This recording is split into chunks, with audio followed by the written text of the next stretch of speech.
तो आपने क्लाउड9 में काम किया है मार्केटिंग मैनेजर, तो ये हेल्थ केयर स्टार्टअप करने का आइडिया कहाँ से आया आपको? कि मैं समझना चाहता था कि हेल्थ केयर इकोसिस्टम कैसे काम करता है, अपॉर्चुनिटी कहाँ पे है। सुबह अपन ने आर्मी की बात कर ली और न्यू एरा हॉस्पिटल की भी बात कर ली, तो आप कहाँ फिट हो रहे हैं? आपकी कंपनी कहाँ फिट होती है इसमें? एम्प्लॉय को लगता है कि there's somebody caring for me, but they start thinking of circle health as a GP in the family. या राजस्थान का एक डेटा है कि 1 करोड़ लोगों ने आवेदन किया कि हमको नौकरी चाहिए, जिसमें से 60 लाख लोग तो 10वीं पास है, 20 लाख लोग 12वीं पास है। एक्चुअली यंगर जनरेशन इतना हार्ड वर्क करने का कैपेसिटी नहीं है, थोड़ा सा ज़्यादा हो जाता है तो they start having issues around anxiety and तो स्टफ। इंडिया में ये हेल्थ को सबसे ज्यादा लो प्रायोरिटी भी क्यों रखते हैं? हेल्थ सस्ता है। यूएस का health care is about $4.5 trillion, Indian health care is $100 billion. Marketing की क्यों डिमांड है हॉस्पिटल्स में? तो मोस्ट हॉस्पिटल्स का ऑब्जेक्टिव ये होता है यार मेरे हॉस्पिटल का ब्रांड बने। तो बड़े लोग बोलते हैं कि आपको वीक में 70 घंटे तक काम करना चाहिए, 78 घंटे तक काम करना चाहिए।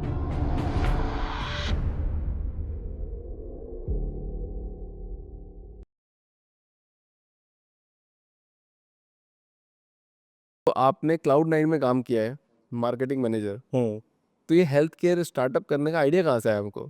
सर देखो, क्लाउड9 में जाने का रीज़न भी ये था कि मैं समझना चाहता था कि हेल्थ केयर इकोसिस्टम कैसे काम करता है, अपॉर्चुनिटी कहाँ पे है। और हेल्थ केयर में लगाव इसलिए शुरू हुआ क्योंकि जैसे मैं बोल रहा था, मैं एक एक्चुअली एक आर्मी डॉक्टर की फैमिली में पैदा हुआ था, राइट? तो मैंने हमेशा देखा था कि उनके जो पेशेंट्स थे, आर्मी ऑफिसर्स के या आर्मी जवान्स के वाइफ्स यूज्ड टू बेसिकली उनको उनकी पूजा करते थे, सोचते हुए कि यार उन्होंने ज़िंदगी बचा ली, सॉर्ट ऑफ अ थिंग। तो वो मैंने अपनी पूरी ज़िंदगी देखी है। तो मुझे लगा यार कि यार हेल्थ केयर, मेडिसिन ये सब थोड़ा-सा मीनिंगफुल है, like this is more impactful sort of a thing. 12th में मैंने जाके 17-8 का मेडिकल एग्ज़ाम दिए थे, बट कुछ हुआ नहीं, कुछ कुछ हुआ, कुछ नहीं हुआ। So I chose to go into engineering college, but I always knew कि इवेंचुअली हेल्थ केयर में कुछ करेंगे, right? And I knew that management was a way, if you are not a doctor then another way to get into health care was through by being a manager sort of a thing. तो या मतलब IM Ahmedabad गया, उसके बाद 3 साल consulting में काम किया, इन मूवी में काम किया, एंड देन फाइनली 2015 में लगा कि यार हाँ, अब समझ में आ गया, अब कुछ करते हैं। तो बैक देन एक स्टार्टअप किया, that was we were focusing on follow up consultation की, टेली कंसल्टेशन कि एक बार डॉक्टर ने ऑलरेडी पेशेंट को फिज़िकली देख लिया है, तो उसके बाद ऑनलाइन कंसल्टेशन करने के लिए वो तैयार थे। उस ज़माने में मतलब कोविड से पहले वाला टाइम था, तो डॉक्टर्स को लगता नहीं था कि आप ऑनलाइन ट्रीट कर सकते हो। तो वो कंपनी 2 साल चली, बट मुझे वहाँ पे रियलाइज़ हुआ कि हेल्थ केयर में अगर कुछ मीनिंगफुल करना है, तो थोड़ा समझना पड़ेगा कि हेल्थ केयर चलता कैसे है। ठीक है। और उसके लिए मुझे समझ में आया कि यार असली हेल्थ केयर तो हॉस्पिटल में होता है, राइट? तो हेंस एन अपॉर्च्युनिटी केम क्लाउड9 में, तो वहाँ पे join as a chief digital officer, फिर later became the chief marketing officer, 4 साल बिताए। फॉर्च्युनेटली और unfortunately at that time Covid, both the waves happened, so I saw exactly the action that was happening at that stage.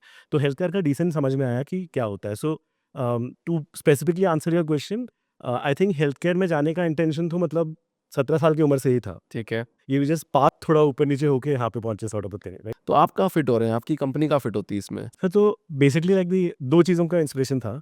एक तो मैंने जैसे आपको army setup का बताया कि इंसेंटिव कुछ है नहीं। मोर इम्पोर्टेंटली आर्मी में the hospitals are run by the army. तो उन्होंने हेल्थ केयर ऐसे बनाया है जो उनके सोल्जर्स को बेस्ट फिट करे, राइट? कि प्रिवेंटिव हेल्थ पे फोकस है। अगर सोल्जर फ्रंट पे है तो उसकी फैमिली का अच्छा ख्याल रखा जाए, वैसे फोकस है, राइट? तो एक वो इंस्पिरेशन था। दूसरा थोड़ा ये इंस्पिरेशन था कि जैसे आई मेंशन, अगर मैं बीमार पड़ता हूँ, चलो फीवर-वीवर हो गया, तो मैं पिताजी को कॉल करता हूँ। पिताजी बोलते हैं दवाई ले लो, बट पिताजी मुझे मेरे साथ हर 3 घंटे फ़ॉलो-अप करते हैं कि भाई कुछ हुआ इम्प्रूव, क्या कर रहे हो? तो वो ट्रैक कर रहे हैं मुझे, राइट? ये तो आप कहीं इमेजिन ही नहीं कर सकते, ये तो आर्मी में भी नहीं होता था खैर, राइट? सिविल में तो हो ही नहीं सकता, मतलब प्राइवेट सेटअप में तो हो ही नहीं सकता, because it's all about maximising volume. तो मुझे लगा कि यार अगर आप ये दोनों मर्ज कर सकें, राइट? कि आप एक हेल्थ केयर सेटअप बनाओ कॉर्पोरेट्स के लिए, जो ग्राउंड अप बना हो, और वो इस हिसाब से बनाओ कि कॉर्पोरेट्स को क्या चाहिए best, and then make it caring, like may have continuity of care, कि एक्चुअली अगर आप बीमार पड़ोगे तो एक बंदा कंटिन्यूअसली चेक कर रहा है ताकि आप सही रहें, सारा बताइए। तो हम एसेंशियली ऐसा बना रहे हैं, लाइक हमने जो सर्कल हेल्थ बनाया है, हम प्योरली कॉर्पोरेट्स के साथ ही काम करते हैं। एंड द फोकस, जब हम जाके बात करते हैं उनसे, हम बेसिकली बोलते हैं कि यार आपके हम एम्प्लॉइज़ को हेल्दी रखेंगे, हम उनका we'll take care of them, we'll take care of all of their health care needs, और इससे 3-4 बेनिफिट्स होंगे। एक तो आप देखोगे कि आपके एम्प्लॉइज़ का प्रोडक्टिविटी बढ़ेगा, like they will be lesser absenteeism will happen, all of those things. Second, you will also see that the employees feel cared for, because जिस तरह का केयर हम लोग प्रोवाइड करेंगे वो कोई और नहीं देगा, sort of a thing. And third, इसकी वजह से हम आपके कॉस्ट पे भी इम्पैक्ट लेकर आएँगे। सो जैसे कॉर्पोरेट्स पे फॉर हेल्थ इंश्योरेंस, राइट? अब टिपिकली उनके हेल्थ इंश्योरेंस में होता ये है कि वो कॉस्ट हर साल 20-30% से बढ़ता जाता है। तो आप ₹100 का प्रीमियम दोगे, आपका क्लेम्स रेशियो ₹120 होगा, अगले साल आपका प्रीमियम ₹150 हो जाएगा, नहीं? Thankfully health care cost in India is low, so अभी तक मैं all corporates are not feeling the pinch, but अगर आप किसी भी एचआर से बात करोगे, किसी भी सीईओ से बात करोगे, तो बोलेगा हाँ यार, कॉस्ट तो बढ़ता जा रहा है पिछले 3-4 साल से। अब इसमें the reason for increase in cost is कि वो पॉपुलेशन अभी 1 साल और बुढ़ी हो गई, तो it's a sicker population. But also what I mentioned earlier है कि मतलब आप इंश्योरेंस तो प्रोवाइड कर रहे हो, बट जब आपका एम्प्लॉय जाके हेल्थ केयर सीख कर रहा है, तो वो उन्हीं डॉक्टर से बात कर रहा है जिनका पैसा एक्चुअली सर्जरी में बनने वाला है, नहीं? तो हम लोग क्या करते हैं, हम we provide a full end to end sort of service, and the way we engage is कि हम जब किसी कंपनी के साथ काम करना शुरू करते हैं, तो हम हर बंदे का प्रिवेंटिव हेल्थ पे फोकस करके शुरू करते हैं, राइट? तो हर एम्प्लॉय का एक स्ट्रक्चर प्रिवेंटिव केयर प्रोग्राम होता है, उसके 7-8 स्टेप्स होते हैं, उसमें हमें समझ में आता है कि किसका क्या रिस्क है, किसके लिए क्या मिटिगेशन करना चाहिए। और ये जो पूरा प्रोग्राम है, ये केयर मैनेजर हैंडल करती है। तो एक न्यूट्रिशनिस्ट, साइकोलॉजिस्ट या फिजियोथेरेपिस्ट होती है, उनको हम लोग टैग कर देते हैं कुछ एम्प्लॉयज़ के साथ। जैसे अगर आपकी कंपनी में 500 एम्प्लॉयी हैं, तो 150 हम लोग एक न्यूट्रिशनिस्ट को दे देंगे, 150 साइकोलॉजिस्ट को दे देंगे, and so on so forth. इन सारे केयर मैनेजर्स का हमने 20-30% मंथली सैलरी लिंक किया है प्रिवेंटिव हेल्थ एक्शन से, कि भाई अगर वो 100 लोगों ने वो 3-4 स्टेप कर लिए, तो इनके ज़्यादा पैसे बन गए। मोर इम्पोर्टेंटली आउटकम से, कि अगर उन 100 लोगों में 10 लोगों को डायबिटीज़ था, अगर उनका डायबिटीज़ घट जाता है 6 महीने में, तो इनके ज़्यादा पैसे बनते हैं। So the incentives are now saying कि यार, if I keep this population healthy, then I will make money, rather than making money on doing a surgery or any other transaction. तो उस तरह हमारा पूरा ecosystem is focused on saying यार, आपकी company को हम लोग हेल्दी रखेंगे। तो आप हेल्थ इंश्योरेंस नहीं कर रहे हैं? हेल्थ इंश्योरेंस एज सच नहीं कर रहे हैं, मतलब वी सपोर्ट कंपनी जहाँ पे उन्हें हेल्थ इंश्योरेंस चाहिए होता है, बिकॉज हमारे पास सीए लाइसेंस भी है।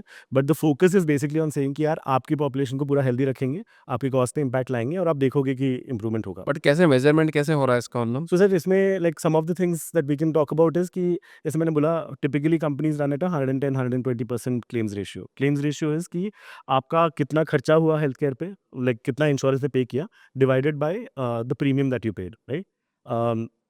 जो कंपनीज हमारे साथ काम कर रही है, एट एन एवरेज उनका 76-80% चल रहा है, right? Which means that clearly there is a delta, lesser hospitalization happening. I will talk about how that happens as well. More importantly, about 35-40% of the companies, उनका तो एक्चुअली प्रीमियम घट गया है, like वो 17% तक का रिडक्शन हुआ है ऑन अ पर लाइफ बेसिस। तो वो those are some of the this thing, but more importantly, like the companies pay us because the employees feel cared for, right? तो एम्प्लॉयज को बेसिकली ये लगता है कि यार, पहली बार मेरी जिंदगी में मेरी माँ को छोड़ के कोई और पीछे पड़ा हुआ है मेरे हेल्थ के बारे में, राइट? सो उनका मतलब their joy is very high। And ये जो हम पूरा एंगेजमेंट करते हैं कि ये केयर मैनेजर आपको कॉन्स्टेंटली चेक करेगी, कि बोलेगी सर आपको टेस्ट कराना है, आप वो डॉक्टर से मिल लीजिए, डॉक्टर ने बोला था कि सर वॉकिंग करना है, आप वॉकिंग क्यों नहीं कर रहे हो, क्या कर सकती हूँ मैं? Because of that constant engagement, employee को लगता है कि यार, there's somebody caring for me, but they start thinking of Circle Health or the offering that the company has offered as a GP in the family। तो जैसे मेरे पिताजी के साथ मेरा एक्सपीरियंस है, या कोई भी हेल्थ इशू होगा तो पहले पिताजी को कॉल करेंगे, हम वो बन जाते हैं। अच्छा, तो डायरेक्ट कॉल कर सकते हैं कोई? डायरेक्टली कॉल कर सकते हैं, right? And because of that, तो तब यार बेसिकली आइडिया ये है कि हम आपका गाइड बनना चाहते हैं, like we want to be that doctor in the family, कि आपको कुछ भी हेल्थ इशू हो तो आप हमारे पास आइए, ताकि हम भले ही सॉल्व ना कर पाएं, आपको बता सके कि क्या सही है। तो मतलब अगर आप अपने घर के बगल वाले ऑर्थोपेडिशियन के पास जा रहे हो, और वो बोल रहा है कि यार ये सर्जरी कराना ज़रूरी है, तो एटलीस्ट हमारा जो ऑर्थोपेडिशियन होगा, वो बता पाएगा कि ये असली में ज़रूरी है कि नहीं, राइट? तो वहाँ से डेल्टा बहुत आता है। सो बेसिकली जो प्रिवेंटिव हेल्थ एक्शंस हैं, उनका इम्पैक्ट 3-4 साल में लगता है, राइट? कि मतलब आज अगर मैं किसी डायबिटिक को पकड़ूंगा, उनका HbA1c ठीक करूंगा, उनका हेल्थ इंप्रूव करूंगा, तो शायद 4 साल बाद जो उनका हॉस्पिटलाइजेशन होना चाहिए था, वो कम हो जाएगा। बट ये जो इमीडिएट इम्पैक्ट कम्स बिकॉज जो आपका एपिसोडिक रिक्वायरमेंट होता है, जैसे आपको फीवर हो गया, राइट? तो जैसे अगर किसी को फीवर हो गया, तो वो केयर मैनेजर को रीच आउट करता है कि भाई फीवर हो गया, तो केयर मैनेजर सबसे पहले एक डॉक्टर कंसल्ट ऑर्गेनाइज करती है। उसके बाद हर 3 घंटे, हर 6 घंटे वो चेक करती है कि भैया आपकी तबीयत कैसी है। तो उसका पैसा कौन देता है? सो कंपनी पेज अपफ्रंट, एक फिक्स्ड फी है जो हम अपफ्रंट लेते हैं, एंड उसके अंडर ये पूरा जर्नी इज कवर्ड। अच्छा, डिडक्शन कर लेते हो आप लोग हाँ उसमें? जी, हाँ जी, हाँ जी। तो उसमें फिर the journey is covered, any number of consultations and all is covered. Of course अगर आपको फिजिकली मिलना पड़ेगा, और हमारे डॉक्टर्स थोड़े, तो ऑब्वियसली हमने काफ़ी, most of our panel is ex army doctors, right? So colonel साहब, ब्रिगेडियर साहब, वेरी स्पेसिफिक रीजंस, बिकॉज जैसे मैंने पहले बताया आपको। बट उसकी वजह से मतलब what ends up happening is कि अगर ऑर्थोपेडिशियन से आप मिले ऑनलाइन, राइट? और ऑर्थोपेडिशियन ने कहा कि भाई ये तो फिजिकली मिलना पड़ेगा, तो हम हेल्प कर देंगे, we will find you the right doctor, we will also talk to the doctor before you go there, but उसके पैसे आपको अपने अपने साइड से देने पड़ेंगे, unless the company is covering it, sort of a thing. पर आजकल कॉर्पोरेट के अंदर मतलब सबसे ज़्यादा कॉमन प्रॉब्लम क्या देखी जाती है एम्प्लॉइज़ में? सर, तो actually like very specifically speaking, mental health comes up, right? And for good reason, right? One of the things I realised is कि जिन लोगों को actually highest amount of stress रहता है, वो एक्टिवली जाके सीक नहीं, they don't seek the service, right? तो हम लोग क्या करते हैं, we try to make sure कि सबके साथ एक साइकोलॉजिस्ट कन्वर्सेशन हो जाए, ताकि एटलीस्ट कुछ है प्रॉब्लम तो उभर के आ जाए। तो mental health definitely comes up. एक और इंटरेस्टिंग चीज़ जो अभी रिसेंटली हमने देखा है, दैट इज़ कि जेनिटो यूरिनरी प्रॉब्लम्स बहुत ज़्यादा होते हैं, which is basically like kidney stones, gall stones, stuff like that, right? Could be about diet, could be about lifestyle and all those things. हम भी समझने की कोशिश करें कि क्यों हो रहा है, बट उसका वॉल्यूम काफ़ी बढ़ गया है सॉर्ट ऑफ। बैंगलोर में सबसे ज़्यादा कौन सा कॉमन प्रॉब्लम है? बैंगलोर में एक्चुअली जेनिटो यूरिनरी काफ़ी दिखता है हमको, राइट? मेंटल हेल्थ भी काफ़ी ज़्यादा आता है। इसके अलावा देखिए एक और चीज़ ये है सर, कि हर कंपनी का ना, अगर आप किसी भी पॉपुलेशन को देखेंगे, मतलब आप not just a company but if you look at any kind of fixed population, अगर आप 5-6 साल उसको ऑब्जर्व करेंगे, तो आप देखेंगे कि जो रीज़न फॉर हॉस्पिटलाइजेशन होता है, वो काफ़ी सिमिलर होता है year on year. Okay, so more than the city where you work defines what your risks are. Okay, for example, and ये इंट्यूटिव भी है थोड़ा सा, कि अगर आप सोच लीजिए एक बड़ा आईटी कंपनी है, राइट? वहाँ पे अगर आप सॉफ्टवेयर डेवलपर्स को देखेंगे, तो उनका लाइक पे स्केल सिमिलर होगा, राइट? उनके वर्क लाइफ बैलेंस भी सिमिलर होंगे, वो most of same similar areas में भी रह रहे होंगे। So as a result, at a population level, at a large population level, उनके जो हेल्थ रिस्क हैं वो भी सिमिलर है। जैसे हमने कंसिस्टेंटली देखा है कि अगर आप मैन्युफैक्चरिंग सेटअप में जाओगे, तो वहाँ पे आप देखोगे कि मस्किटो बॉर्न डिजीजेस काफ़ी हाई होता है, राइट? वॉल्यूम हाई होता है, वैल्यू भरे हाई ना हो, क्योंकि हॉस्पिटलाइजेशन की बात कर रहा हूँ, बिकॉज़ हर हॉस्पिटलाइजेशन 20-30 हज़ार में हो जाता है, बट आप देखोगे कि बहुत ज़्यादा वॉल्यूम है। सिमिलरली हमने देखा है कि अगर आईटीईएस साइड टाइप सेटअप है, तो वहाँ पे musculoskeletal disorders like back problem, tennis elbow, all of those things, as well as metabolic disorder. Metabolic disorders की डायबिटीज़ की वजह से हॉस्पिटलाइजेशन, किडनी डिजीज़ की वजह से हॉस्पिटलाइजेशन सॉर्ट ऑफ होता है। तो वो सब काफ़ी ज़्यादा होता है। तो मोर देन द सिटी, हमने ये देखा है कि company type defines what are the reasons for people to get hospitalised, right? तो आपको क्या लगता है कि आने वाले टाइम में मतलब जिस टाइप की कंपनी है, तो उसी टाइम के हॉस्पिटल भी वहाँ पे खुलेंगे? बिल्कुल, बिल्कुल। लाइक फॉर एग्ज़ाम्पल आप आर्मी का ही सोच लीजिए ना, तो मतलब आर्मी में अगर आप डॉक्टर्स का ब्रेकडाउन करोगे, तो आप देखोगे कि maximum number of surgeons and orthopaedic surgeons होते हैं। अच्छा। ठीक है? गायनेकोलॉजिस्ट थोड़े कम होते हैं, पीडियाट्रिशियन और कम होते हैं, कार्डियोलॉजिस्ट वगैरह और कम होते हैं, sort of a thing, right? तो वो एक्चुअली वैसा चलता है, राइट? बिकॉज़ वो उस सेटअप के हिसाब से your risk will be high. जैसे अगर आप किसी मैन्युफैक्चरिंग सेटअप का देखेंगे, तो वहाँ पे they have a team for EHS, so employee health and safety sort of a thing. That is tuned towards workplace hygiene, workplace safety sort of a thing. तो वो ऑलरेडी एट सम लेवल वो कर ही रहे हैं। तो actually आप देखेंगे कि डिपेंडिंग ऑन द कैचमेंट, जैसे आप क्लाउड9 का एग्जांपल ले लीजिए।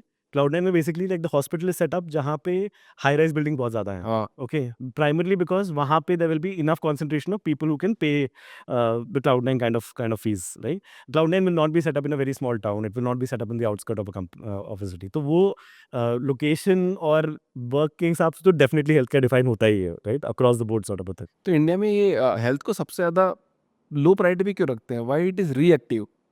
प्रोएक्टिव क्यों नहीं है? तो आई थिंक, तो ये काफ़ी न्यूआंस्ड और इंटरेस्टिंग क्वेश्चन है, राइट? एंड मुझे लगता था कि शायद सिर्फ इंडिया का प्रॉब्लम है, हाँ। But what I have scene is कि साउथ ईस्ट एशिया में भी काफ़ी हद तक ये होता है, राइट? तो आई थिंक पहली चीज़ तो ये कि हेल्थ सस्ता है, राइट? कि मतलब अब चलो लोग सिर्फ आईपी के लिए इंश्योरेंस खरीदते हैं, बिकॉज़ वहाँ पे लगता है कि यार हार्ट अटैक वार्ट अटैक हो गया तो 10 लाख का बिल आ जाएगा, फाइट हो जाएगी, राइट? बट अदरवाइज़ ओपी तो बहुत ही सस्ता है, तो लोगों को वो चुभता नहीं है, राइट? अगर आप यूएस में होते तो हर कंसल्ट का मतलब $200-300 देना पड़ता, तो आप थोड़ा और केयरफुल रहते, राइट? यहाँ पे लगता है कि ठीक है यार, दाँत खराब हो रहा है, होने दो, मतलब क्या ₹500 देके तो ठीक कर दूँगा। आई थिंक दैट्स वन। सेकेंडली मुझे लगता है कि लोग इन जनरल बहुत ऑप्टिमिस्टिक होते हैं, ओके? उनको लगता है कि यार मैं सुट्टा मारता हूँ, मैं दारू पीता हूँ, बट जो वो दूसरा बंदा है वो सुट्टा मार रहा है, दारू पी रहा है, उसको हार्ट अटैक हो जाएगा, मुझे नहीं होगा। तो हमारा generally like the perspective towards life is optimistic, हाँ। And I think that's also one of the reason कि जैसे रिटेल इंश्योरेंस है, उसका ग्रोथ इतना इतना नहीं रहा है, राइट? एंड फनी और सरप्राइजिंग थिंग वाज़ कि अगर आप आईआरडीए की रिपोर्ट्स देखेंगे, तो आपको दिखेगा कि to 2020-2021 that was the only time जहाँ पे retail insurance took off. Like for the first time retail health insurance was growing faster than corporate, ठीक है? और मुझे लगा यार सही है, चलो फाइनली चेंज आ गया, और उसके एग्जैक्टली अगले साल डीग्रोथ हुआ। मतलब जिन लोगों ने लास्ट ईयर खरीदा उन लोगों ने भी छोड़ दिया सॉर्ट ऑफ अ थिंग। तो मुझे समझ में आया कि यार अगर कोविड तुम में ये नहीं डाल सकता कि हमें अपने आप को प्रोटेक्ट करना चाहिए, तो कुछ नहीं डाल सकता, राइट? सो इसीलिए that's one of the reason also, I think sir, कि that's why health is a subject which is best delivered, कि कोई और आपके लिए कर रहा है। तो अगर मैं आपको आके बोलूंगा कि यार मैं आपको संभालता हूँ, आपके हेल्थ का ख्याल रखता हूँ, आपको फिट कर दूंगा, आपको कहोगे यार मुझे तो कोई प्रॉब्लम नहीं, मैं तो बिल्कुल फिट हूँ, मैं तो फिट हूँ। राइट? बट मैं बोलूंगा यार आपकी माँ के लिए करता हूँ, तो आप शायद बोलोगे कि हाँ यार कर लो, शी नीड्स, राइट? हाँ हाँ आपकी पत्नी के लिए, मतलब आपकी पत्नी आके आपके लिए कर लेगी, आप अपनी पत्नी के लिए कर लोगे, वो कहेगा यार हाँ यार वो बहुत स्ट्रेस लेती है, उसके लिए तो कर ही लेना चाहिए, राइट? इसीलिए मतलब इन that sense corporate makes more sense, right? Because लोगों को खुद का नहीं लगता, लोगों को सिर्फ दूसरों का लगता है, सॉर्ट ऑफ थिंग। वाह, ये तो इंटरेस्टिंग चीज़ है। आपने बोला कि इंडिया में हेल्थ केयर पैसा कम लगता है हेल्थ केयर में हाँ हाँ, so India is much cheaper than, मतलब other countries. other than other countries, right? So जैसे just to give you a sense of numbers, okay, US का healthcare is about $4.5 trillion, okay. ठीक है? मतलब not billion, trillion, hmm. right? India में and different estimates will tell you different things because India में unorganized healthcare भी बहुत ज़्यादा है, बट अगर आप कोई एक बेसिक रिपोर्ट देखोगे तो बोलेंगे यार Indian health care is $100 billion, right? आप ये सोचिए कि वहाँ पे 300 मिलियन लोग हैं, यहाँ पे 1.4 बिलियन लोग हैं, वहाँ का 4.5 ट्रिलियन है और यहाँ पे 100 बिलियन है। So actually health care is much cheaper in India, right? मतलब आप ये सोच लीजिए यार कि आप अगर कंसल्ट, एंड आई थिंक कहीं पे that is also one of the reason for the larger problems with health care. अगर आप जाके एक डॉक्टर से कंसल्ट करने जा रहे हो, राइट, अगर आपको स्पेशलिस्ट से बात करनी है तो 600-700 रुपये लगेंगे बैंगलोर में, राइट? थोड़े सीनियर होंगे तो 1,000 रुपये लगेंगे। मुंबई में आप जाओगे तो आपको 2,000 रुपये लग जाएंगे ऑर्थोपेडिशन, सीनियर ऑर्थोपेडिशन को।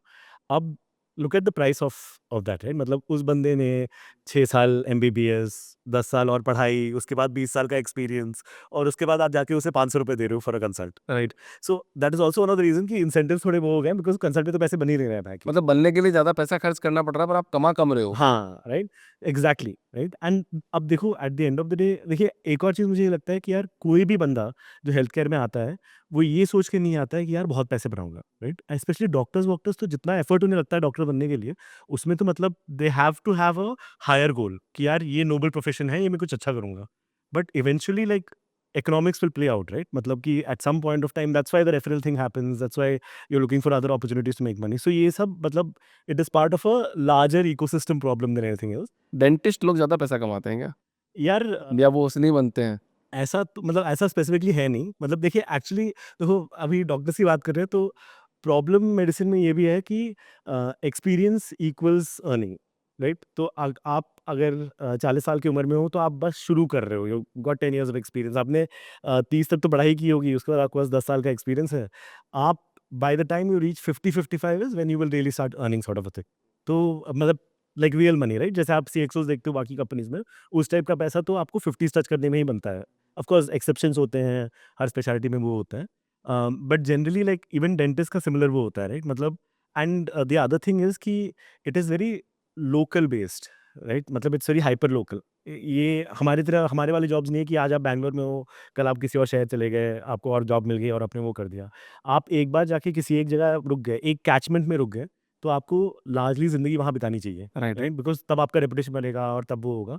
Word of mouth is the main thing that drives, right? कि मतलब आपने 100 कस्टमर से बात की, बहुत अच्छा एक्सपीरियंस हुआ, उन लोगों ने जाके और 100 लोगों को बोला स्टार्ट होता है, तो ग्रोथ वहीं से होता है। तो उनका बहुत ही linear and slow growth curve होता है। तो dentist also make money, everybody makes money, but I think सबके लिए वो थोड़ा लेटर स्टेज पे आता है, राइट? तो it takes a lot of time to get there kind of a thing, right? आपने मार्केटिंग में भी बहुत काम किया है, तो जो गवर्नमेंट हॉस्पिटल है वो तो मार्केटिंग करते नहीं है, प्राइवेट हॉस्पिटल बहुत मार्केटिंग करते हैं। मुझे कोई बीमारी होगी तो मैं तो मुझे पता है कि मेरे पास में ही हॉस्पिटल है, करेक्ट। तो मार्केटिंग की क्यों डिमांड है इन हॉस्पिटल्स में? अ lot of hospital based health care runs because of the doctor, right? कि मतलब आप काफ़ी बार हॉस्पिटल के पास जाते हो, बट आप यूजुअली स्पेशली अगर कोई सीरियस बीमारी हो, लाइक अगर मेटर्निटी हो या फिर पीडियाट्रिक्स टू सम एक्सटेंड, आपको कार्डियक सर्जरी करानी है, तो आप पहले डॉक्टर चूज़ करते हो। आप सोचते हो कि यार मुझे इस डॉक्टर, आप रेफरल लोगे, 10 लोगों से बात करोगे, रिव्यू पढ़ोगे और बोलोगे यार इस डॉक्टर के पास जाना है, वो डॉक्टर इस हॉस्पिटल में बैठता है, इसीलिए मैं इस हॉस्पिटल में आ रहा हूँ, राइट? तो जहाँ तक मैंने देखा है, काफ़ी हद तक लाइक 50-60-70% जो लोग आते हैं हॉस्पिटल में, वो स्पेसिफिकली एक डॉक्टर को ढूँढते हुए आते हैं, राइट? बाकी 30-40% ये सोच के आते हैं कि यार हॉस्पिटल अच्छा है। तो काफ़ी सारे मतलब मोस्ट हॉस्पिटल्स का ऑब्जेक्टिव ये होता है यार मेरे हॉस्पिटल का ब्रांड बने। लोग सिर्फ डॉक्टर की वजह से ना आएँ, हॉस्पिटल के लिए भी आएँ, राइट? राइट। और वो एक्चुअली अगर आप देखें तो बहुत कम ब्रांड्स हैं इंडिया में जिनका वैसा ब्रांड बना है, right? Actually to be honest like ऐसे मतलब even chains don't have that kind of a brand, right? For example Manipal old airport road has that brand कि आप मणिपाल में जाते हो सोचते हो कि मणिपाल अच्छा है। वैसे ही मैक्स हॉस्पिटल पतपरगंज है, उनका ऐसे ब्रांड है। धीरे-धीरे क्लाउड9 का भी ऐसे बन रहा है sort of a thing. But that is the reason that they want to invest in marketing because otherwise this is a 10 year journey कि मतलब 10 साल लगेंगे तुम्हें अपना ब्रांड बनाने के लिए, उसको एक्सेलरेट करने के लिए मार्केटिंग में काफ़ी इन्वेस्ट करते राइट। जाओ। तो आप कंप्लीटली B2B कॉर्पोरेट्स में काम करते हैं, नो B2C? सो 2-3 रीजंस। एक तो ये, जैसे मैंने बोला कि आप अपने लिए खरीदोगे नहीं, it's best bought for somebody else. I think eventually we'll look at B2C, क्योंकि जो हम करते हैं वो, जो कस्टमर एक्सपीरियंस हम डिलीवर करते हैं वो B2C लेवल कस्टमर एक्सपीरियंस है, right? Because normally B2B corporates में, कॉर्पोरेट हेल्थ केयर में ये होता है कि एंगेजमेंट ज़्यादा नहीं होता, लोगों को पता भी नहीं होगा कि यार आपने ये प्रोग्राम लिया हुआ है। हमारे इस केस में ऐसा नहीं होता। हमारे केस में 80-90% of the population would have engaged, उन सबका बहुत अच्छी तरह ख्याल रखते हैं। आई थिंक वो थोड़ा लेटर स्टेज पे करेंगे, बट आज के लिए तो प्योरली B2B फोकस है as such. Completely B2B focus? बिल्कुल, बिल्कुल। जितने भी बड़े लोग हैं वो बोलते हैं कि आपको वीक में 70 घंटे तक काम करना चाहिए, 78 घंटे तक काम करना चाहिए। वहीं हमारे जेनजी सब बोलते हैं कि यार नहीं यार, हमको तो काम ही नहीं करना है। हुँ। तो यार आई हैव सीन कि ये थोड़ा depends on background, where you are coming from, हंगर-वंगर वो सब भी बहुत सारी चीज़ें मैटर करती हैं। मतलब मेरा भी थोड़ा पर्सपेक्टिव ऐसा था कि younger generation wants work life balance and all those things, but it's not I wouldn't paint everybody with that. मतलब मैं ये नहीं बोलूँगा कि सब ऐसे हैं, right? I think different people का डिफरेंट हंगर होता है and they choose career options based on that. अगर आप कंपनी चला रहे हो तो आप, मेरे हिसाब से एटलीस्ट हमारा ये एक्सपीरियंस रहा है कि जिनके साथ वो रिगर नहीं चलता, अगर आप वो रिगरस काइंड ऑफ कंपनी हो, तो लोग eventually will sort of move out, right? But I have seen that even in the 21-22 year olds there are काफ़ी लोग हैं जो बिल्कुल हंग्री हैं, जो एक्चुअली घिस रहे हैं, जो काम कर रहे हैं सॉर्ट ऑफ अ थिंग। एक डेटा आया बहुत बढ़िया, राजस्थान का एक डेटा आया, सर्वे आया उसके अंदर कि 1 करोड़ लोगों ने आवेदन किया कि हमको नौकरी चाहिए, जिसमें से 60 लाख लोग तो 10वीं पास है, अच्छा। 20 लाख लोग 12वीं पास है। ना तो पढ़ाई कर रहे हैं, ना मेहनत कर रहे हैं। तो आपका क्या पर्सपेक्टिव है कि यार पहले के लोग ज़्यादा मेहनत करते थे, वो ज़्यादा सक्सेसफुल है, या अभी के लोग कम मेहनत करके ज़्यादा सक्सेसफुल है? अब माय पर्सपेक्टिव है, मेरा एक्चुअली काफ़ी स्ट्रॉन्ग पर्सपेक्टिव था इस पे कुछ समय तक कि actually younger generation, they don't इतना हार्ड वर्क करने का कैपेसिटी नहीं है। थोड़ा सा ज़्यादा हो जाता है तो they start having issues around anxiety and stuff. Because हमारे वहाँ में तो मतलब when I just started my career, तब तो काफ़ी प्रेशर रहता था। मतलब आई रिमेंबर कि इवन नोटिस पीरियड में मैं बैठ के 2-2 बजे तक काम करता था sort of thing, before I went to IMA and all. अभी मेरा मोर रिसेंटली रियलाइजेशन ये रहा है कि there are pockets of people who are still as hungry, right? I think, and ये थोड़ा सा, मतलब I don't know how it will be taken, but एक चीज़ मैंने ये रियलाइज़ की है कि जैसे हमारी जनरेशन थी, I did not have an option कि मैं जाके बोलूँ अपने पेरेंट्स को यार काम पसंद नहीं आया, मैं 6 महीने घर पे बैठ रहा हूँ, राइट? और मेरे पेरेंट्स सपोर्ट करेंगे। मतलब उनका फाइनेंशियल वेयरविदॉल हो ना हो, that was not an option at all, right? I think for a large part of the current generation that is an option, कि मतलब अगर काम नहीं पसंद आ रहा है तो 6 महीने में घर में बैठ सकता हूँ and parents will support. I think that luxury also impacts in a negative way, कि मतलब आपका फिर your resilience to take up hard work actually goes down in my this thing. Because so ये मुझे, जब मैंने अपना स्टार्टअप किया था तो किसी ने मुझे बोला था कि पैराशूट नहीं होना चाहिए, राइट? अगर पैराशूट होगा तो तुम पैराशूट यूज़ करोगे, और वही हुआ, right? My previous startup, right? अभी मेरे पास पैराशूट नहीं है सॉर्ट ऑफ अ थिंग। तो I think that matters a lot for a person, कि मतलब अगर तुम्हें पता है कि यार नौकरी छोड़ के घर चला जाऊँगा तो पिताजी सँभाल लेंगे, तो दैट फिर तुम वो हमेशा वही ऑप्शन फिर से यूज़ करते रहोगे। तो ये शिफ्ट क्यों आ रहा है? मतलब आप भी एक एंटरप्रेन्योर हो, आपने क्या चीज़ देखी है इसमें? ये क्योंकि आपके पास भी बहुत सारे जेन ज़ी आते हाँ होंगे जी, काम बिल्कुल, करने के बिल्कुल, लिए, बिल्कुल, छोड़ बिल्कुल। के चले जाते हैं। तो ऐसा शिफ्ट आपने आपने देखा है, क्या पर्सपेक्टिव है लोगों का? यार तो आई थिंक एक तो शिफ्ट, आई थिंक जनरली हमारा लाइक हमारे पेरेंट्स का स्टैंडर्ड ऑफ लिविंग काफ़ी इम्प्रूव हुआ है।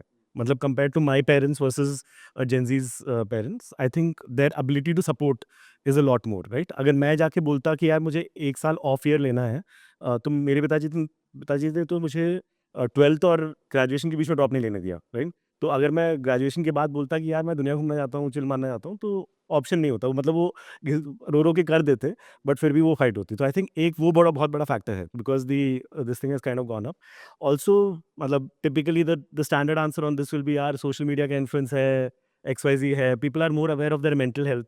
सो for example what I have realised is कि I didn't know the concept of mental health मैं भी नहीं जानता था। काफ़ी टाइम तक, राइट? वो तो अभी हेल्थ केयर में आया तो समझ में आया कि ऐसा होता है। I think a lot of the younger generation have their own therapist, right? Which is I think great, right? But अब देखो अगेन प्रॉब्लम ये है कि अगर तुम्हारे पास वो पैराशूट होगा, तो तुम बार-बार उस पैराशूट के पास जाओगे, right? In my previous jobs कभी-कभी ये नौबत आई है कि फायर होने वाले हो, right? But at that time you took the stress. I took the stress, I bucketed up, I did what had to be done sort of a thing. अब यहाँ पे अगर ऐसा होगा तो तुम थेरेपिस्ट से बात करोगे, all of those things. I think that parachute kind of makes a big difference both on the family side कि there somebody to support you, and second saying कि यार there is a concept of mental health, right? Which never existed in our time sort of a thing. तो I think those 2 things have sort of changed, but again like pockets में है, it is still there, right? You have to find that. मेरा ऐसा मानना है कि market में कोई भी नई चीज़ आती है ना, तो एक सेल्स पर्सन बनाता है। हाँ, एक सेल्स वाला होता है कि उसने टर्म चालू कर दी मेंटल हेल्थ। अब मेंटल हेल्थ के नाम पे आपको हाँ, बकरा बनाया जाएगा बार बार बार बार बार बार। तो बिल्कुल। Is it true?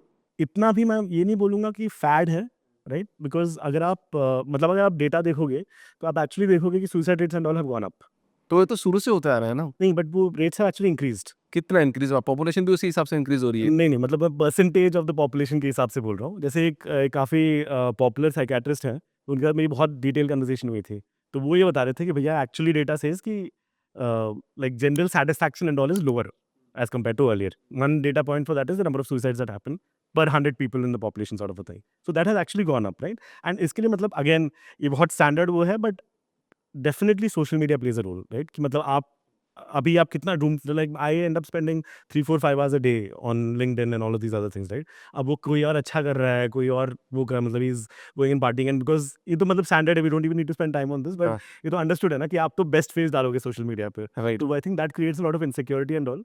तो वो है, थोड़ी सी सच्चाई तो है, बट आई थिंक कि because we encourage, it becomes a more, it becomes a larger than life sort of a problem sort of. But आपने बोला ना कि आप आपके पापा आर्मी के अंदर डॉक्टर थे, राइट? तो आपने आप वहीं पे उनके साथ रहते थे, तो आपने क्या ऐसा कोई वॉर में जो लोग आते थे, जो इंजर्ड होते थे, उनको ठीक करते थे? नो, सो मेरे पिताजी actually on the family side थे, so he was a gynaecologist. But वहाँ पे यार दोनों साइड दिखते थे, राइट? एंड मतलब वहाँ की स्टोरीज तो कितनी बता सकते हैं, तो आप तो मेरे को वहाँ की स्टोरी बताओ पहले बिल्कुल। तो आप। तो देखिए, तो जब कारगिल चल रहा था, उस समय पे मेरे पिताजी गुवाहाटी में पोस्टेड थे, ठीक है? अब गुवाहाटी को भी एक सीआई ऑप्स बोला जाता है, counter insurgency operations is back in 99-2000 it was considered to be a terroristish kind of area. जब ऐसा होता है तो फिर ऑफिसर्स और whatever soldiers go on the battle front, and families को एक सेपरेटेड फैमिली अकोमोडेशन दिया जाता है, राइट? तो वहाँ पे हम बाकी ऑफिसर्स ऑफिसर्स भी थे, बाकी एनेस्थेटिस्ट थे, सर्जन्स थे। टिपिकली जब भी कोई एक वॉर वाला सिनेरियो होता है, तो सबसे आगे सर्जन्स जाते हैं और एनेस्थेटिस्ट जाते हैं। तो यार वहाँ पे मतलब we used to see every alternate day कि कोई एक सोल्जर वापस आए हैं, एंड एक एनेस्थेटिस्ट थे फॉर एग्जांपल, उनका पैर कट गया था, right? He stepped on a mine and and that happened. So वो बहुत देखने को मिलता था, और सोल्जर्स की तो स्टोरीज अलग ही थी, राइट?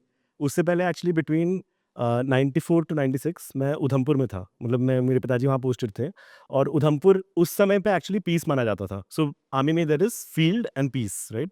तो Udhampur at that time was considered peace. But वहाँ पे हम लोग तो बहुत स्टोरीज देखते थे, राइट? कि मतलब हम, वहाँ पे एक मार्केट हुआ करता था, हम लोग वो मार्केट से वापस आते थे और पता चलता था वहाँ पे एक बॉम्ब ब्लास्ट हो गया, right? Okay. Udhampur is about 70-80 kilometre short of Srinagar. Srinagar वगैरह तो प्रॉपर फील्ड थे, बट वहाँ पे लाइक उधमपुर वाज उसे कमांड हॉस्पिटल बोलते हैं, वो नदर्न कमांड बोलते हैं। सो आर्मी के ऐसे 4 कमांड्स हैं, north, south, west, east and so on so forth. Northern command is in Udhampur, so Udhampur is a very big cantonment. ठीक है। तो वहाँ से मतलब चाहे कारगिल हो गया, कहीं भी हो गया, सोल्जर्स वहाँ से जाते थे। सो वहाँ पे हमको दिखता था कि क्या वो चल रहा है। सो दैट, वो विजिबिलिटी तो काफ़ी देखी थी हमने। But of course as a doctor in the army, अगर आप सर्जन हो या एनेस्थेटिस्ट हो, तो आपका एक्सपोजर ज़्यादा रहेगा, राइट? टिपिकली ये होता है कि अगर, और थैंकफुली इंडिया में कभी वो नौबत नहीं आई, बिकॉज गायनेकोलॉजिस्ट भी सर्जन्स होते हैं, like they can also do a surgery. अगर सर्जन्स की कमी हो जाती है, then gynaecologist will get start getting called, orthopaedic surgeons will get start getting called, and so on so forth. So typically ऐसे चलता है वहाँ पे। तो इंडियन आर्मी में डॉक्टर को अलग तरह से ट्रीट किया जाता है क्या?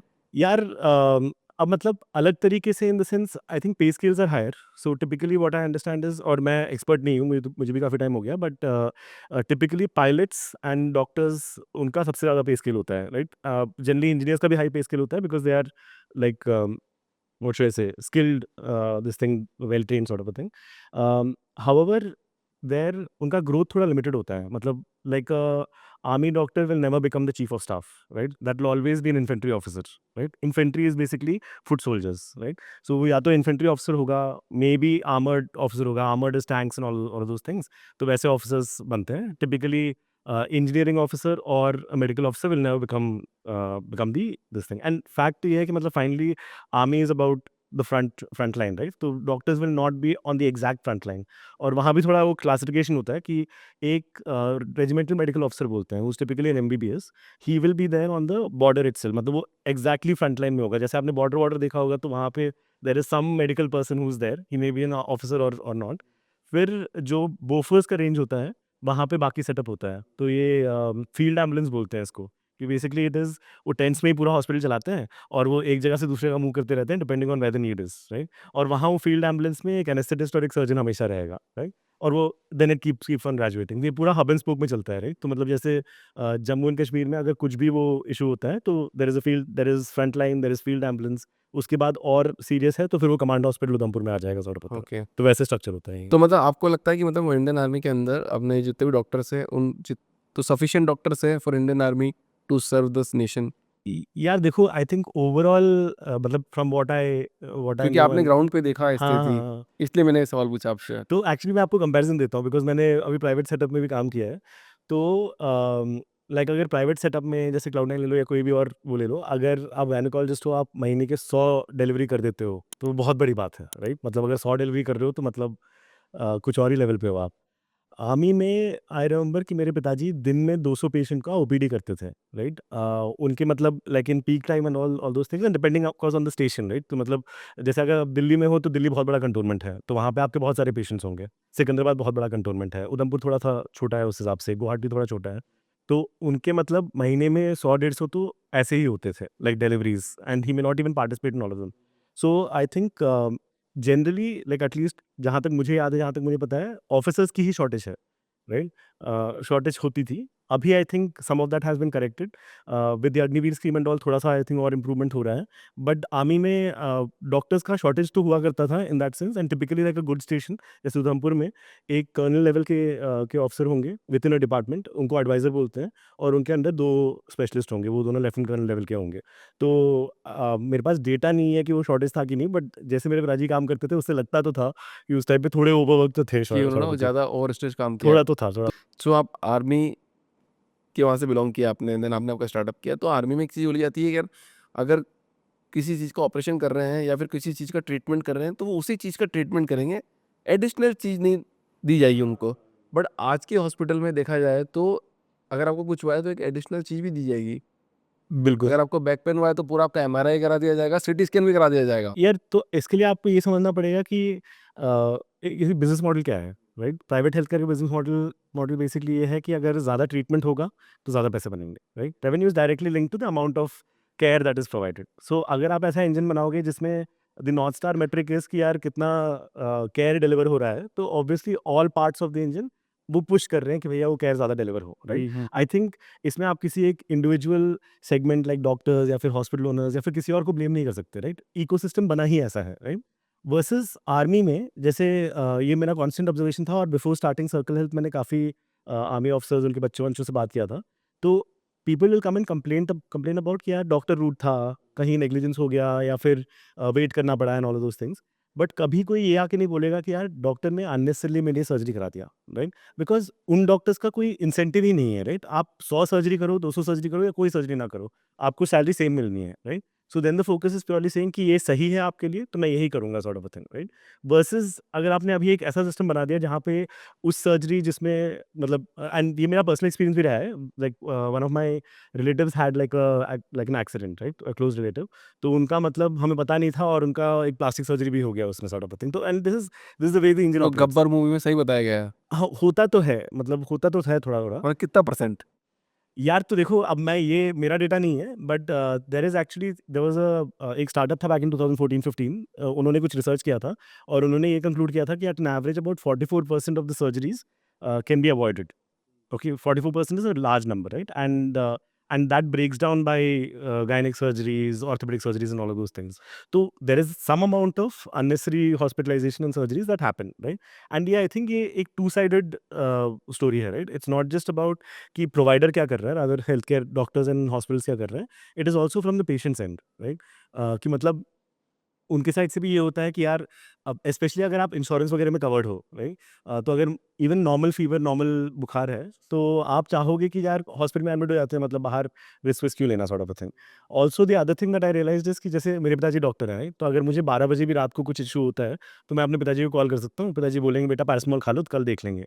वो एक्सेस बहुत लोगों के पास नहीं है, राइट? तो उनके पास कोई ऑप्शन नहीं है then actually going and getting admitted in the hospital, or completely trusting or just listening to the doctor as what he is saying. So I think because of those two factors, unnecessary hospitalization hota hai, differs from location to location, differs from specialty to specialty, right?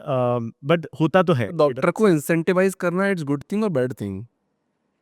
यार मतलब एक noble बोला जाता है Nobel job है ये, हाँ। Right? I think या तो देखिए, आई थिंक मेरा एक तो ये पर्सपेक्टिव है कि in general in health and not just about surgery और एनीथिंग, हेल्थ केयर ऐसी चीज़ है जो अगर कोई और आपके लिए कर रहा है तो वो बेटर रहेगा। Like for example, ideally I would think that health care is a subject that should be driven by the government. Okay, अब for whatever reason our population or stage of growth we not be able to do that.